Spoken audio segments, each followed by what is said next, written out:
미약한 폭발력의 화약에서부터 치명적 파괴력을 지닌 고성능 폭탄, 그리고 극단적인 파멸을 불러오는 핵폭탄까지 인류는 지난 1000년 동안 보다 파괴적이고 효과적인 폭발을 일으키기 위해 노력해왔습니다. 하지만 폭발력이 커질수록 제어하기도 힘들어집니다. 과학자들은 파괴력과 정확성, 그리고 안정성의 완벽한 조화를 이끌어내기 위해 고심해왔습니다. 이제 폭발이 일어나는 10억분의 1초 속으로 여러분을 초대합니다. 그리고 폭발성이 가장 강한 화학물질과 극단적인 물리적 특성도 소개합니다. 또한 폭발물이 테러 조직에게 넘어갔을 때의 상황도 알아봅니다. 그리고 공상 과학 영화에서나 나올 법한 미래의 모습도 떠올려봅니다. 사상 최대의 폭발을 일으킬 수도 있는 반물질 기술이 바로 그것이죠.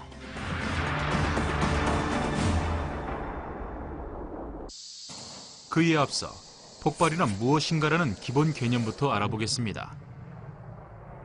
화학 반응이나 핵 반응은 갑작스럽고 격렬한 에너지 방출을 유발합니다. 급격히 팽창하며 엄청난 열을 발생하는 것이죠. 하지만 이 모든 과정은 순식간에 일어납니다. 따라서 무슨 일이 벌어지는지 이해하려면 그 속도를 떨어뜨리고 폭발 순간을 자세히 관찰해야 합니다. 폭발물 전문가 스티븐 밀러를 만나보겠습니다. 야외 실험만큼 좋은 폭발물 강의는 없다고 믿는 스티븐 밀러는 영국 교외에 위치한 실험장에서 자신의 전공 분야인 폭발물 실험을 진행합니다. 그는 폭발물의 강력한 파괴력이 어디에서 나오는지 시연을 통해 직접 보여줍니다.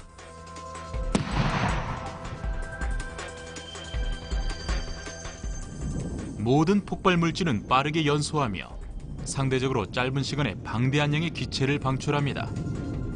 이 고압의 기체는 폭발 과정 동안 빠르게 빈 공간을 채우고 계속해서 팽창해 나갑니다.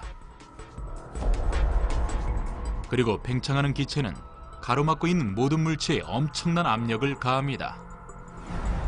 At the heart of an explosion, there is the rapid release of gas. It's this pushing on the local environment that destroys anything in its path. It could be cars, buildings, whatever. 이것이 모든 폭발물의 원리입니다. 그리고 그 크기가 크든 작든 상관없이 모든 폭발물은 세 가지 요소를 필요로 합니다. 연료, 산소, 그리고 발화원입니다. 이 세 가지 요소가 합쳐졌을 때 어떤 일이 벌어지는지 보여주기 위해 밀러는 밀가루를 연료로 사용한 소형 폭발을 일으킵니다. We have oxygen supply coming in through the tube here, fuel in front of it, and our ignition source. And what should happen is it should launch the tin up a few inches with lots of flames coming out. 밀러는 통 안으로 산소를 투입합니다.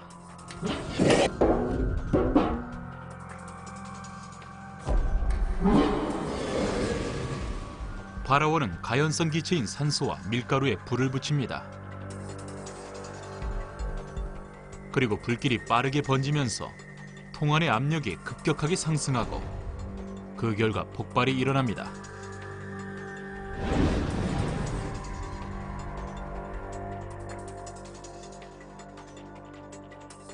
하지만 이렇게 작은 폭발을 일으키는 데에도 많은 에너지와 노력이 필요합니다. 산소와 연료의 비율이 완벽해야 하기 때문이죠. 한쪽이 너무 적으면 폭발은 일어나지 않습니다. 더군다나 전투 중인 병사들은 보다 높은 신뢰성을 요구합니다. 화약은 역사에 기록된 가장 오래된 폭발물이며 수백 년 동안 전쟁의 신으로 군림했습니다. 화약은 연료와 산소가 하나의 화학 제품으로 깔끔하게 포장되어 있습니다. 이 화약 시료는 산소 분자가 포함된 질산칼륨 75%, 황 10%, 그리고 탄소 성분인 목탄 15%로 이루어져 있습니다. Charcoal is the fuel. The potassium nitrate provides the oxygen, and the sulfur just helps it burn that bit better. 밀러는 화약을 점화합니다. Firing now. 질산칼륨의 산소는 황가탄소의 급격한 연소를 가능하게 하고 뜨거운 혼합 기체는 급격하게 팽창합니다. 화약을 밀폐된 공간에 넣으면 그 결과는 더욱 극적입니다. 밀러는 14g의 화약을 병에 채운 후 목조 오두막 안에 놓습니다. 화약은 폭발하면서 열과 기체를 방출하고 이것이 축적되면서 병 안의 압력이 증가합니다. 병 안을 가득 채운 기체는 밖으로 팽창하며 병을 산산조각냅니다.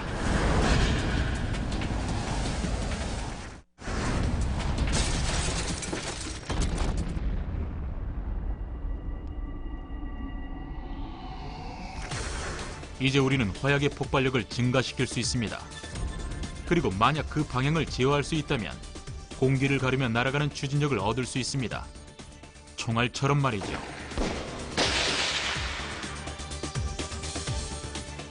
금속 총신에 화약을 채우고 발사체를 추가한 후 방아쇠를 당깁니다. 화약이 점화되면 기체는 총신을 따라 팽창하고 음속보다 빠른 속도로 총알을 밀어냅니다.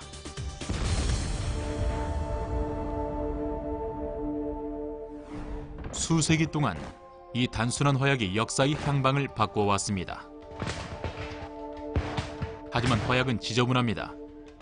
전장을 매캐한 연기로 가득 채우고 몇 발만 쏴도 총신을 막아버립니다. Gunpowder is a perfectly good explosive. Unfortunately, gunpowder is also very dirty in burning. Up to 70% of the original mass is still left as solids in the smoke.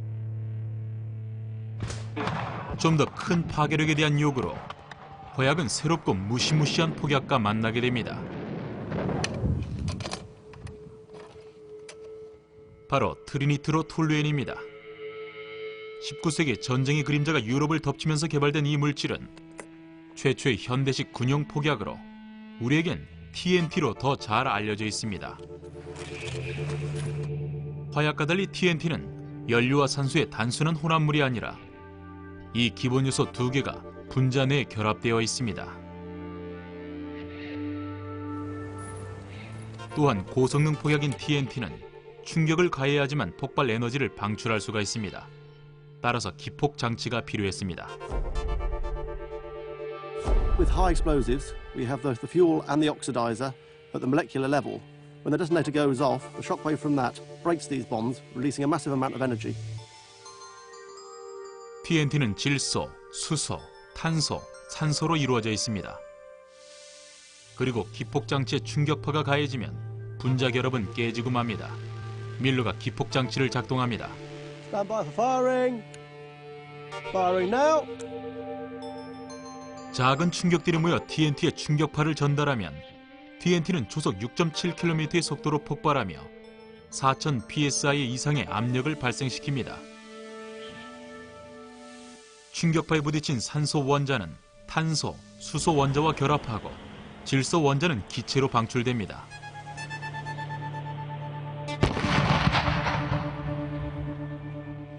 고체 상태의 TNT는 눈 깜짝할 사이에 기체로 변하고 기체는 강력한 폭발과 함께 외부로 팽창합니다. As we saw on the high-speed camera, even at 1,000 pictures a second, it's very difficult to capture the moment of explosion with TNT. That's because it's going off at 20,000 feet per second. TNT는 화약보다 훨씬 빠르고 효율적이며 파괴력도 큽니다. 밀러는 이를 보여주기 위해 TNT가 포함된 특수 탄약을 산탄총에 장전합니다. Stand by for firing. Firing now.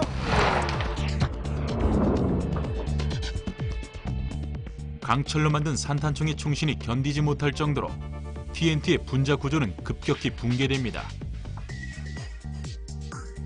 팽창하는 기체의 엄청난 압력이 약실을 산산조각냅니다. And that's why you use a low explosive propellant instead of a high explosive in guns. TNT와 같은 고성능 폭약은 폭파 기술에 혁명을 일으켰습니다. 수세기 동안 과학자와 군인들은 폭발물의 파괴력을 제어하고 안정성과 균형을 맞추기 위해 애써왔습니다. 하지만 보다 강력한 파괴력을 원한 사람들은 이들만이 아니며 몇몇은 비양심적이기까지 합니다. 이제 안전과 안정성보다는 대량 학살에 중점을 둔 폭발물의 어두운 세계를 살펴보겠습니다. 바로 테러의 세계가 그것입니다. 텔아비브, 런던, 바그다드. 오늘날 가장 조잡한 폭발물이 가장 큰 피해를 입히는 경우가 종종 발생합니다. IED로 알려진 이 폭발물은 사제폭탄처럼 직접 제작한 폭발물로 테러 집단들이 선호하는 무기입니다. 이라크에서 사망한 미군의 상당수가 바로 이 폭탄에 희생됐고, 미국에서 발생한 역대 최대의 테러에도 이 폭탄이 사용됐습니다. 바로 오클라호마 폭탄 테러입니다. 치명적인 파괴력을 지닌 IED는 예측하기 어렵습니다. 뉴멕시코에 있는 에너지 물질 연구소는 이 치명적인 폭탄의 원리를 이해하고 테러 조직보다 한 발 앞서 나가는 것을 목표로 삼고 있습니다.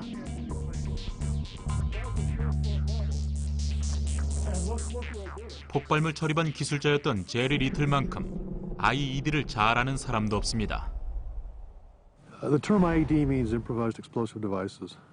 That is a device that has been constructed specifically for the purpose to kill. They are made by unconventional means, sometimes using conventional explosives, sometimes using improvised explosives.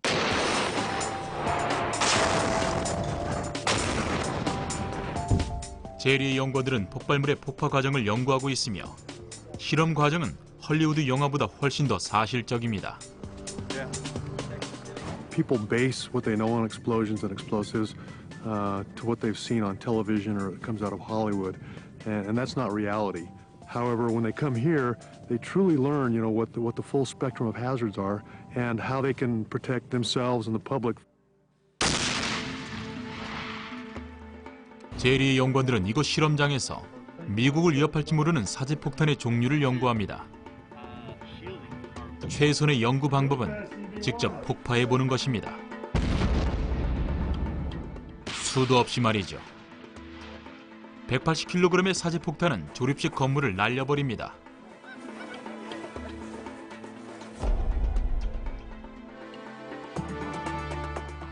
초보적인 우표물 폭탄은 끔찍한 소식을 전달합니다.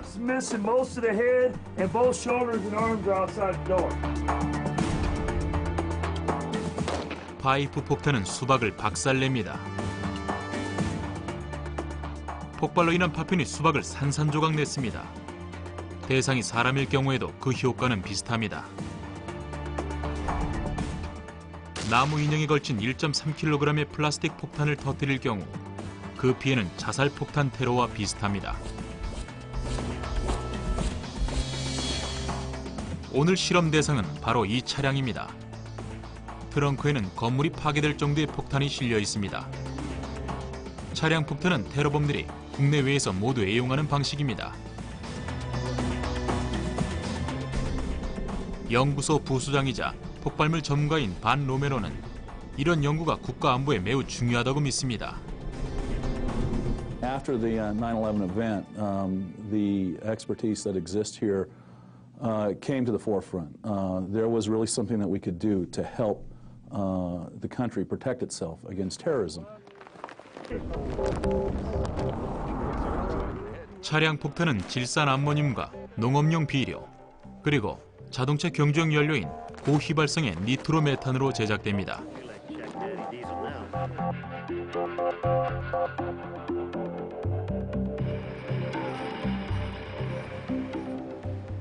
파편은 수백 미터까지 날아갈 수 있기 때문에 현장에 있는 모든 사람들은 760m 떨어진 곳에 대피소로 피해야 했습니다. 사람들은 유리창을 통해 안전하게 폭발 장면을 관측할 수 있습니다. Ready for our first set of shots for today? 1994 Pontiac Sunbird. Don't blink. This is all going to happen once. Stand by for count. 5, 4, 3, 2, 1.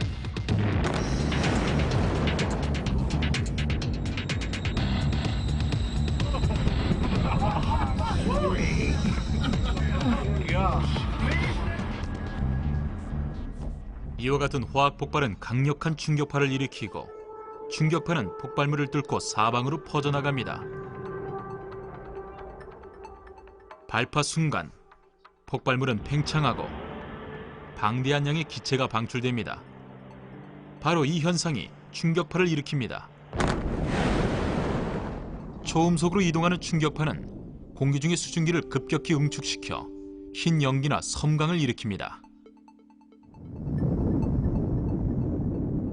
폭발을 목격하고 몇 초 후에 폭발음이 들리는 이유가 여기에 있습니다. The chemical reaction is causing a shock front that's radiating out from the center or the seat of the detonation. 고속 촬영 영상을 보면 사막 바닷가 하늘 위로 퍼져나가는 충격파의 모습을 어렴풋하게 볼 수 있습니다.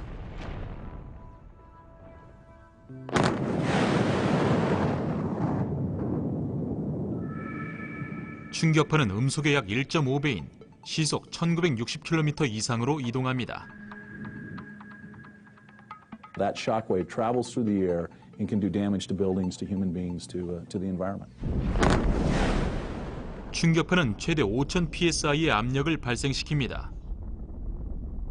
이는 2톤 트럭 10대가 시속 280km로 벽에 충돌하는 것과 맞먹습니다. If you get 10 to 15 psi, you start destroying your eardrums. A few psi could knock you down. 20 or 30 psi would damage a building. 충격파는 사방으로 퍼져나가며 닥치는 대로 쓸고 지나가고 지나간 자리는 아무것도 남지 않습니다. 그리고 음압이 발생하며 폭파 지점으로 다시 공기를 빨아들입니다. So sometimes in a building, you may see, if a device has exploded inside of a building, you'll see glass that gets pushed out and then sucked back into the building because of the negative effect of the shockwave.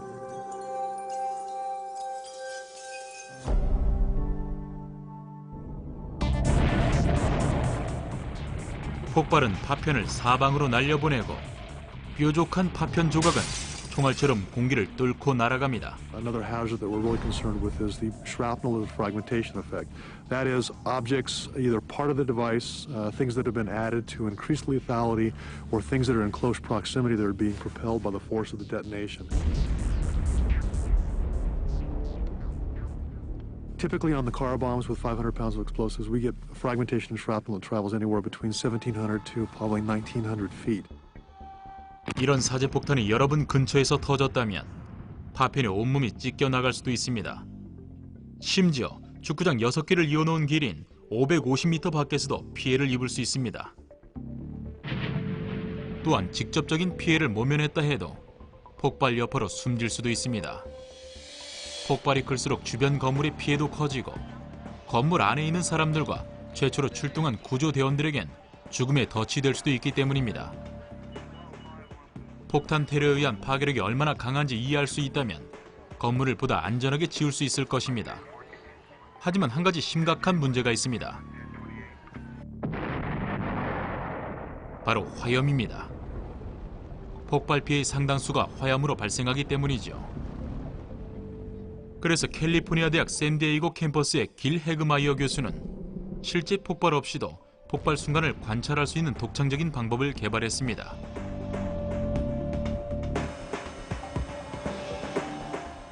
모의 폭파 실험기는 차량 폭탄과 맞먹는 위력을 발생시킵니다.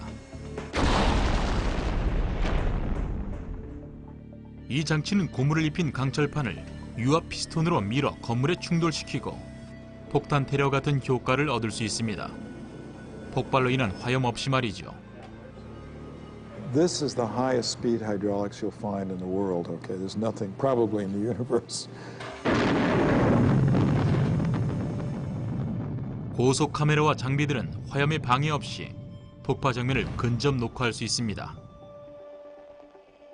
You have a fireball, you can't see anything, typically, and the debris field plus the fireball will take all your instruments and do nasty things to them. 폭탄이 폭발할 때 건물 구조에 가장 큰 피해를 입히는 것은 화염이 아니라 충격파입니다. The pressure pulse delivered to the specimen is what's important here. This machine does produce the knockout punch that you get from a real explosion. It delivers all the energy to the specimen that it would see from an actual charge going off, such as a car bomb at the curb. 현재 그는 테러로부터 건물을 보호하는 신기술을 연구하고 있습니다. 그는 특수 고분자 화합물로 기둥을 감싸고 차량 폭탄과 맞먹는 충격을 견딜 수 있는지 실험합니다. 강화 폴리머라고 알려진 이 산업용 벽지는 합성 수지로 결합된 탄소 섬유로 만들어졌으며 면 티셔츠처럼 얇고 강철보다 강합니다. When you wrap, you contain and confine the concrete and prevent those fragments from moving through a building and killing the occupants. 유압 축적 장치의 압력이 증가하고 이제 이 압력이 외부로 방출됩니다. 그리고 유압 피스톤은 강철판을 밀어 폭발로 인한 충격파와 같은 효과를 콘크리트에 가합니다. 6, 5, 4, 3, 2, 1, fire. We are at high pressure. Right now, that column is under 100,000 pounds of vertical force.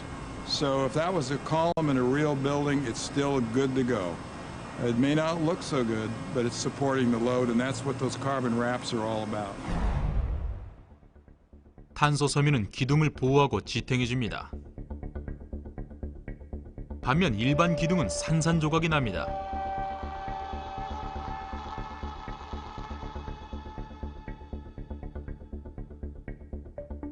이 기술은 큰 의미를 지니고 있습니다.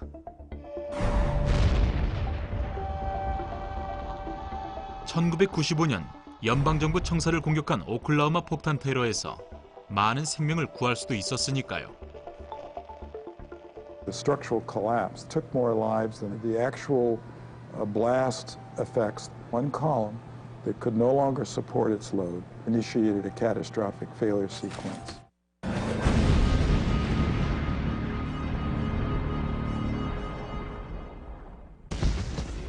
전쟁터는 물론 생활터전에서도 우리는 폭발물의 엄청난 위력과 끔찍한 결과를 목격하고 있습니다.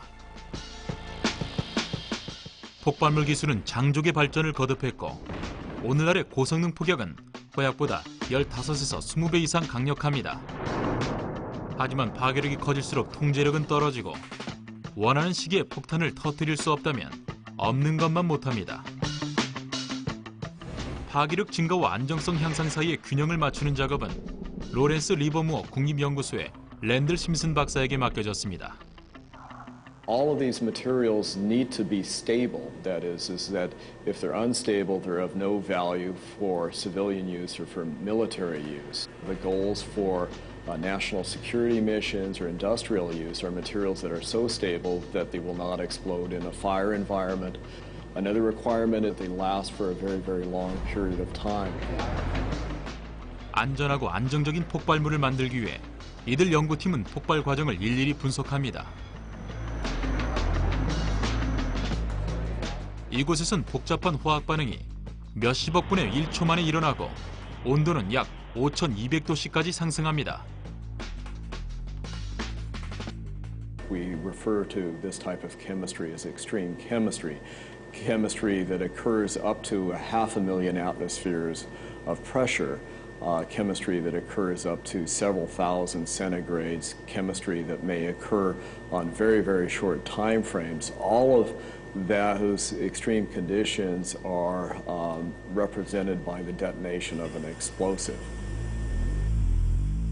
이것은 분자 단계에서 발생하는 극단적인 화학 반응입니다.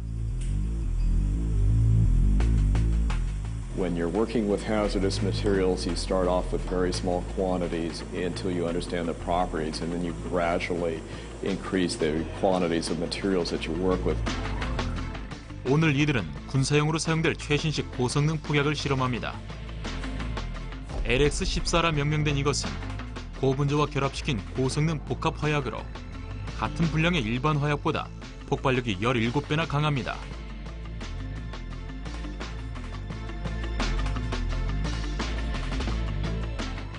미사일 탄두의 기폭제로도 사용됩니다. 이들은 폭발 순간 LX-14의 반응을 조사하기 위해 일련의 실험을 진행합니다. Here comes the fire. Go reaction. 폭발 순간의 역학적 특성을 연구함으로써 필요한 파괴력과 안정성을 모두 갖춘 폭발물을 설계할 수 있습니다.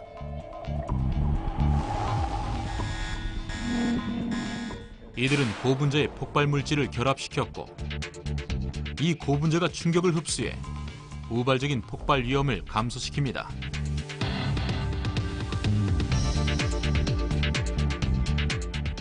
폭발 물질과 고분자를 결합시키는 이 기술을 사용하면 필요한 파괴력을 갖추면서도 원할 때만 폭파시킬 수 있습니다. There are misconceptions about explosives that they're chaotic, they're very random, but if done properly, they can be extraordinarily precise and safe materials to work with. 이것은 LX-17입니다. LX-14보다 파괴력은 약하지만 안정성은 더 뛰어나죠. 탄두에 사용되는 LX-17은 LX-14와 같은 보다 강한 기폭제에 의해서만 폭발합니다. 또한 기계로 가공할 수 있을 정도로 안정적이어서 무기 모양에 맞춰 입체적으로 제작할 수도 있습니다. 심지어 비행기가 추락해도 폭발하지 않습니다. 존 몰리 토리스는 폭발물의 파괴력과 안정성을 연구하기 위해 폭발로 인한 충격파를 분석합니다. The problem is you make an HE more insensitive. What you do is you make it less powerful. The real trick is to make the high explosive more insensitive, but also give it the same explosive power, which is the name of the game. 실험은 이 거대한 차폐 탱크 안에서 진행됩니다. 이 탱크들은 엄청난 열기와 압력을 흡수할 수 있으며 10kg의 고성능 폭격의 폭발에도 견딜 수 있습니다. The violence of these reactions can vary enormously. Metal will fly at 2 miles per second. 몰리 토리스는 고온계를 이용해 시간에 따라 커져가는 화염의 온도를 측정합니다. As the fireball grows, these things will measure the very violent changes in pressure and temperature. 또한 폭발물을 올려놓은 금속 받침대에 어느 정도의 충격파가 가해지는지도 측정합니다.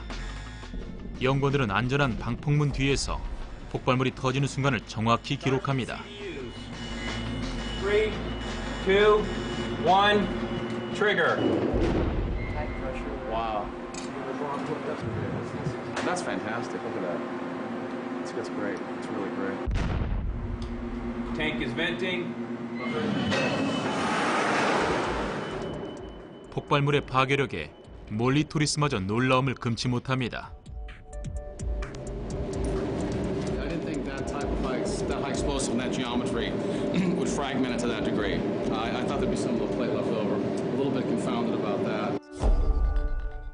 폭발물은 1.3cm의 두께의 알루미늄 받침대를 산산조각 냈습니다. 채 140g도 안 되는 LX-14로 말이죠. 900kg의 LX-14가 실린 탄두라면 어떨지 상상해 보십시오. It is a pretty powerful high explosive, and that's the nature of the game. That's why we do experiments. You don't always know what you're going to get. 수세기 동안 과학자들은 보다 강력한 폭약을 만들기 위해 화학 물질들을 결합해 왔습니다. 이제 우리는 이 화학 물질들이 분열하면서 엄청난 양의 에너지를 방출할 때 어떤 일이 벌어지는지 목격하게 됩니다. 바로 원자폭탄입니다.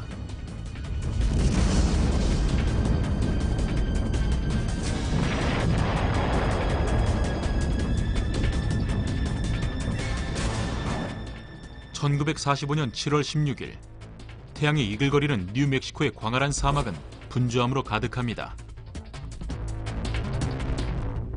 이곳은 트리니티 실험장입니다. 바로 이곳에서 섬뜩한 시대가 새롭게 시작됐습니다. 오전 5시 29분 고성능 폭약 2만 톤과 맞먹는 위력의 원자폭탄이 세계 최초로 폭발합니다.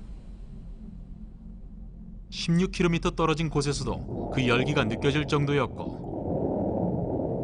섬광은 태양보다 20배 이상 밝았습니다. 당시로선 인류가 만든 가장 거대한 폭발이었고 앞으로도 두 번 다시 볼 수 없을 것입니다. 하지만 가장 거대한 폭발은 작은 입자들의 연쇄 반응이 만들어낸 결과였고 재래식 고성능 폭탄이 없었다면 불가능한 일이었을 것입니다. 존 로즈는 로스앨러모스에 있는 브래드버리 과학박물관의 관장입니다. Today we think of our contemporary nuclear weapons as the absolute zenith of destructive power, but they can trace their roots back to low-energy gunpowder, which then, over time, became high-energy, high explosives. 화약에서 TNT로 이어지는 폭발물의 오랜 역사는 리틀보이로 명명된 이 폭탄을 탄생시킵니다. 지름 71cm, 길이 3m인 리틀보이는 TNT 15,000톤에 해당하는 폭발력을 지닌 소형 폭탄입니다.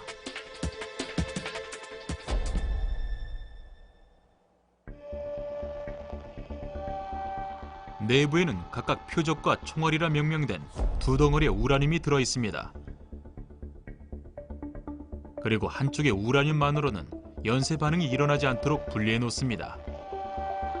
이런 상태를 임계치 이하라고 말합니다.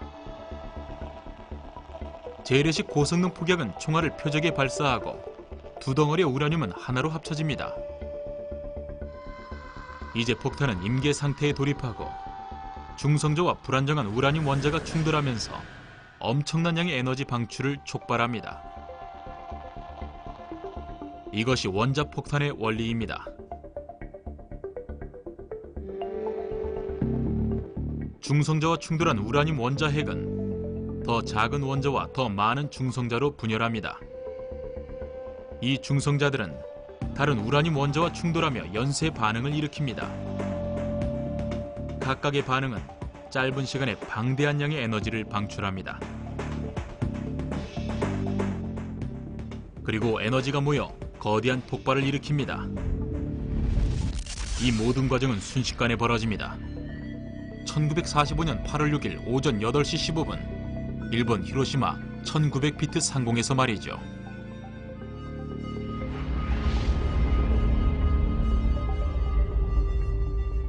This is the uranium weapon that was used on Hiroshima. It starts with the detonation of conventional high explosive to fire the shell against a uranium target. Subcritical, critical, boom. 당시 폭발로 7만여 명이 목숨을 잃었고 부상자 수도 이와 비슷했습니다. 방사능 피폭 희생자는 더 많았습니다. 리틀보이의 형 같은 존재도 있습니다. 로스앨러모스의 과학자들이 또 다른 폭탄을 개발한 것입니다. And they wanted to bring into its use plutonium, which had just recently been discovered, which was more energetic, basically more bang. 이 폭탄의 명칭은 펜맨입니다. 포신형 기폭 장치를 사용하는 리틀보이와 달리 펜맨은 플루토늄 주변의 기폭제를 폭발시켜 압력을 가하는 내폭형 기폭 장치를 사용합니다.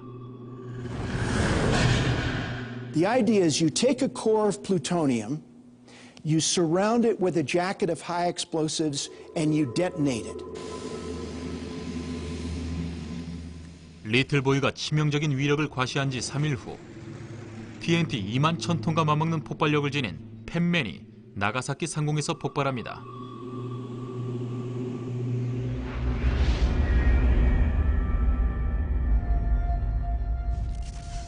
비록 기폭 방식은 변했지만 무시무시한 원자폭탄의 위력은 변함이 없었습니다. 폭발과 함께 화염과 섬광이 폭풍처럼 퍼져나갑니다. 심지어 80km 떨어진 곳에서도 핵폭발은 한낮의 태양보다 몇 배는 밝습니다. 직접 바라볼 경우 시세포가 파괴되고 망막의 상당 부분이 타버릴 수도 있습니다. 거대한 폭풍은 닥치는 대로 파괴하며 사방 수 킬로미터를 초토화시킵니다.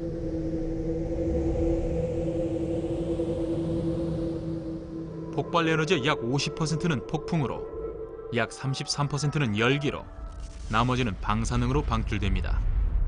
The first and most obvious is blast.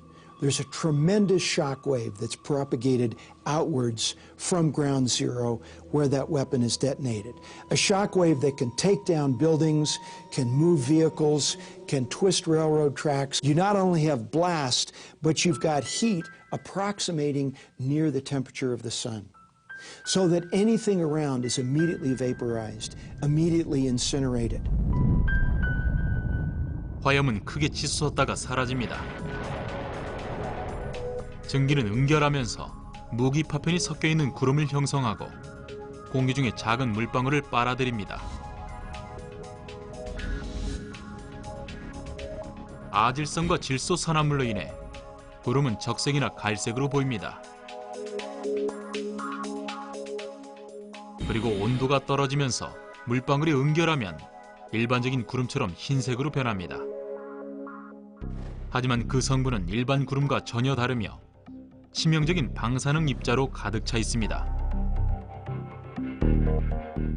바람을 타고 땅에 떨어진 입자는 방사능으로 수천 킬로미터를 오염시킵니다. 만약 오염 지역에 있을 경우 치사량의 방사능에 노출될 수도 있습니다.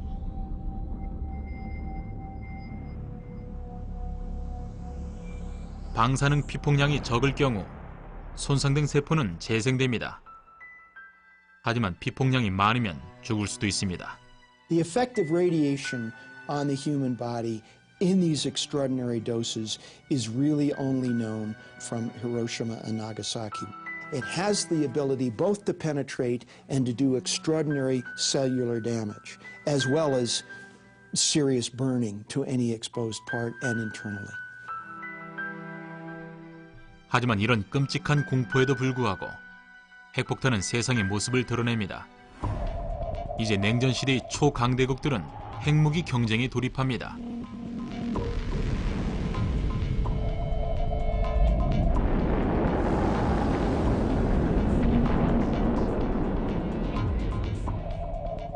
(1952년 11월 1일) 미국 정부 소속의 과학자들은 마샬 제도에서 새로운 폭발물 시대의 개막을 알립니다.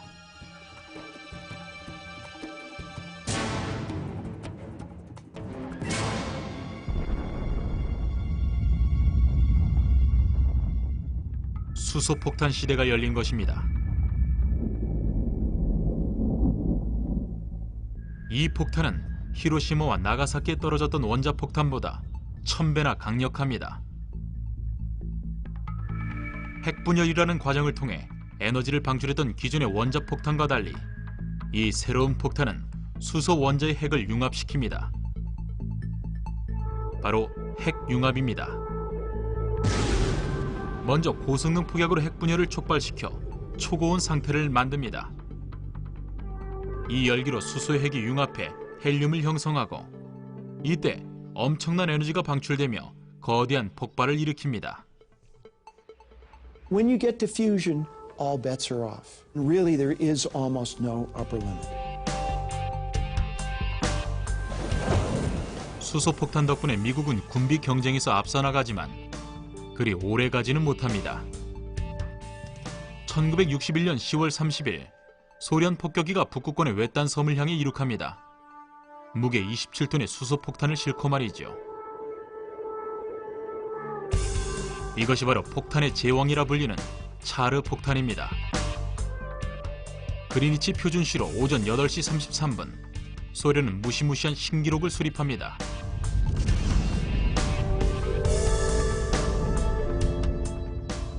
차르 폭탄은 히로시마 원자폭탄보다 3,800배나 강했습니다. 화염은 960km 떨어진 곳에서도 목격됐고 충격파는 지구를 3바퀴나 돌았습니다. 인류 역사상 인간이 만들어낸 최대의 폭발이었습니다.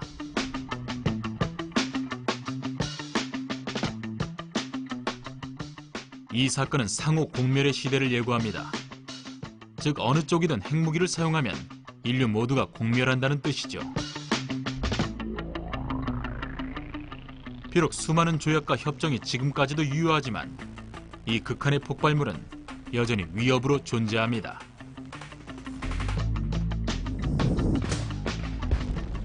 지난 1000여년 동안 폭발력은 수억 배나 증가했습니다. 하지만 핵폭탄은 방사성 낙진을 무차별적으로 떨어뜨리고 토양을 황무지로 만듭니다. 그리고 치명적인 흔적은 수천 년 동안 지속됩니다. 따라서 더 강력하고 우수한 폭발물에 대한 요구는 계속됩니다. 어쩌면 원자폭탄 시대의 부산물 속에서 궁극의 폭발물에 대한 열쇠를 찾을지도 모릅니다. 엄청난 위력과 정확성을 가진 폭발물을 말이죠.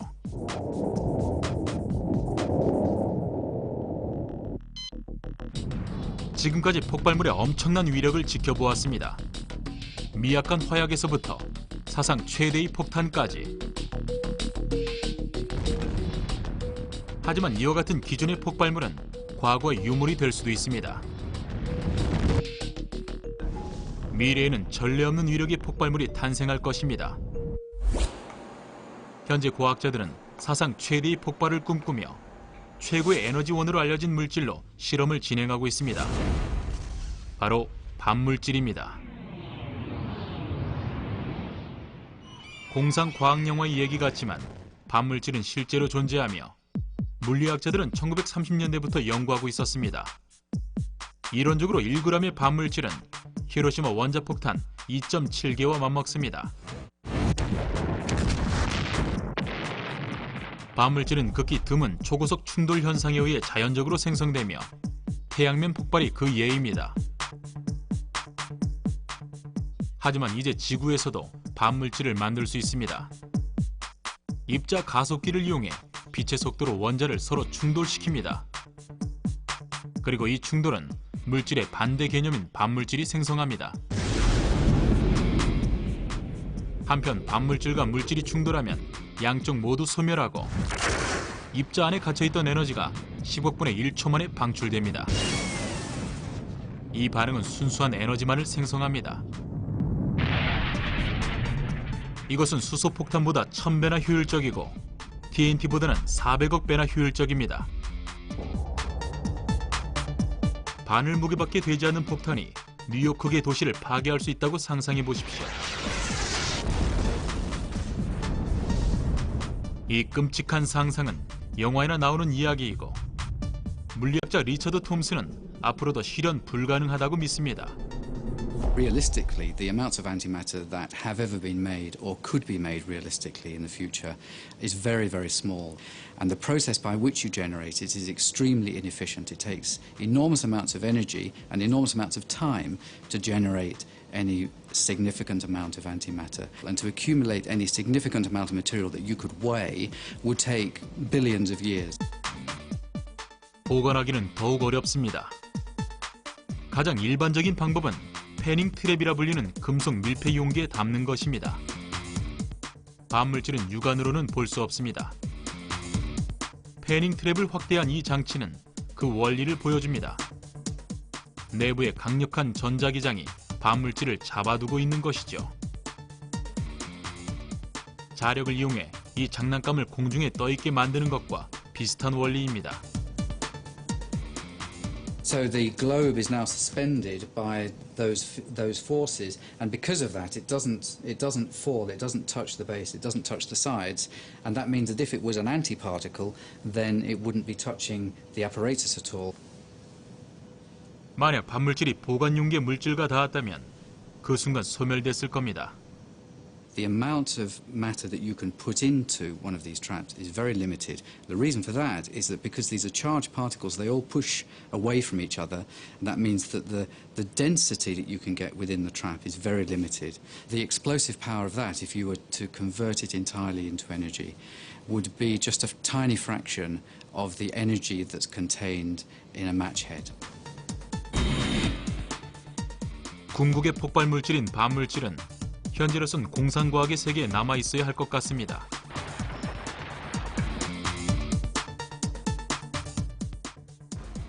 보다 강하고 뛰어난 폭발물에 대한 요구가 계속되면서 폭발물만큼 빠른 속도로 발전한 과학 분야는 없었습니다. 화약과 고성능 폭약에서부터 테러 집단의 조잡한 폭탄과 파멸을 불러올 핵폭탄까지 불과 300년 만에 폭발물의 파괴력은 1억 배 이상 증가했습니다. 이제 우리는 새로운 폭발물의 시대를 눈앞에 두고 있고 과학자들은 그 가능성의 영역을 더욱 확장하며 보다 강한 폭발력을 꿈꾸고 있습니다.